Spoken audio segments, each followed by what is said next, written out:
Well, it took a little longer than expected, but I got enough of the odd emails for I get email number 4. So here we go again.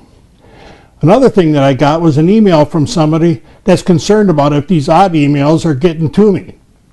They noticed something about me that frankly's got me a little concerned that they're paying that close of attention to me. But they may be right. If you notice, something's happened to my eyebrows here that I think comes from when I read these emails and go, anyways, it's taking a set. So you all keep watching to see if that goes away or gets worse. Our first email comes from a fellow that's having a problem with flexing. He says, I recently bought a few router plates because they were really cheap on clearance. Unfortunately, all of them sag with the router mounted to them. How can I make them support the router without sagging like the more expensive plates? Believe it or not, this isn't all that odd a question. I answered that I really didn't think there was a workable way of fixing that because the router's base plate takes up so much room where you'd want to add the reinforcement. And I added that the weakness of the material just might be why they were on clearance. And he sent back an angry email saying, you know all of the answers after the fact, don't you?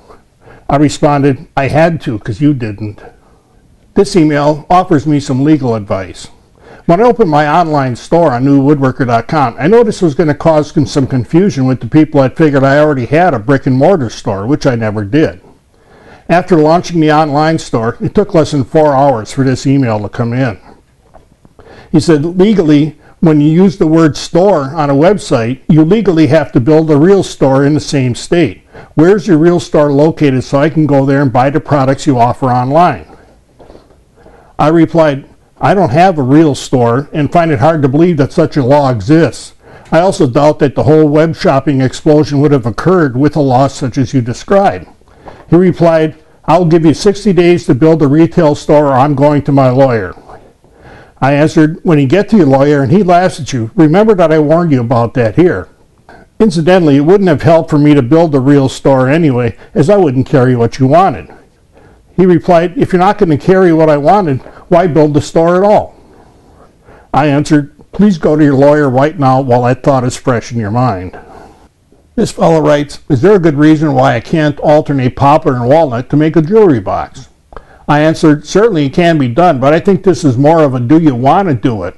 Poplar is very difficult to stain or color, which is why so many use it for internal or unseen parts or for painted projects. He wrote back, what makes you the expert on this? I said, 1, you asked me.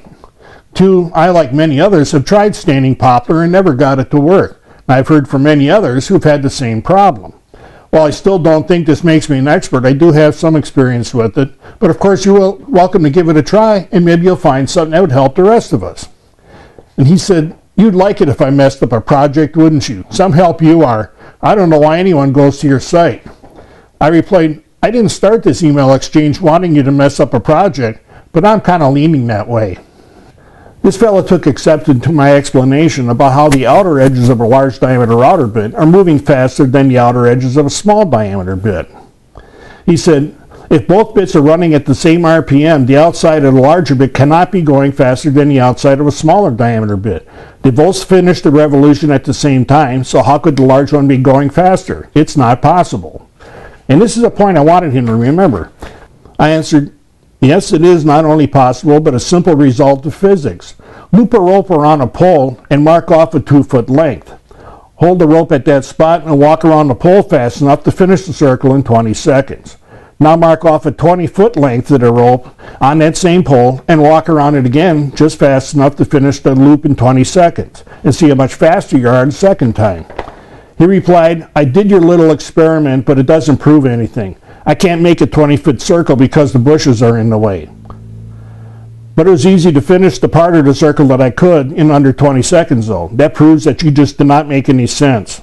I answered, please use only small diameter bits and no rope regardless of the bushes.